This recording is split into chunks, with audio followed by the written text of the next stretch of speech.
Voting for the lone Rajya Sabha seat in Manipur was held at the Manipur Legislative Assembly today.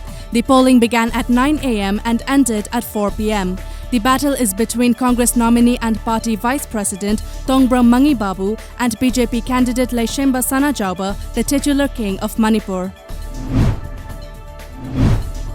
Representatives of the newly floated Secular Progressive Front (SPF) are all set to meet Manipur Governor Dr. NAJMA HEPTULLA at the Raj Bhavan at 5 p.m. today to discuss the current political crisis in the state.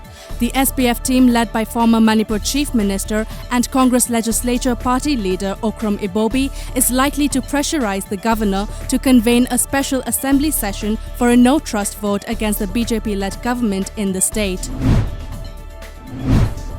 India reports the highest single-day spike of 13,586 new COVID-19 cases and 336 deaths in the last 24 hours, taking the total number of positive cases to 3,80,532, including 1,63,248 active cases, 2,04,711 cured, discharged, migrated, and 12,573 deaths.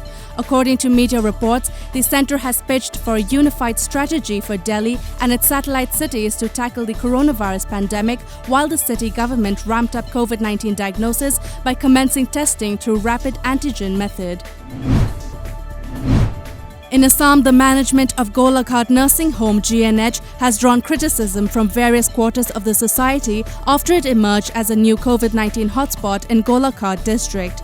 According to a media report, it has been alleged that 2 lab technicians who were assigned to collect swab samples in the district's COVID-19 hospital were allowed by the management of GNH to work in their labs secretly.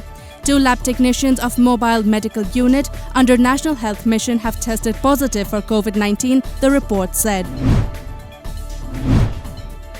A total of 671 fresh COVID-19 cases reported in Nepal in 24 hours, a highest single-day spike so far, according to media reports. The Himalayan nation has witnessed a rapid rise in both coronavirus infections and fatalities in recent days.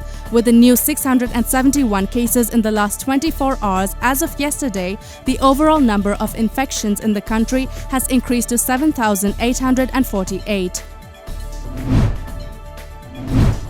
Close to 20 party presidents will today attend an all-party meeting convened by Prime Minister Narendra Modi to discuss the escalation of tensions with China following the death of 20 Indian Army personnel in clashes at Ladakh's Galwan Valley. On the eve of the all-party meeting, a war of words raged between the BJP and the Congress over Rahul Gandhi's claims that soldiers were sent unarmed to martyrdom. Hitting back, the BJP called Gandhi the most irresponsible politician India has seen.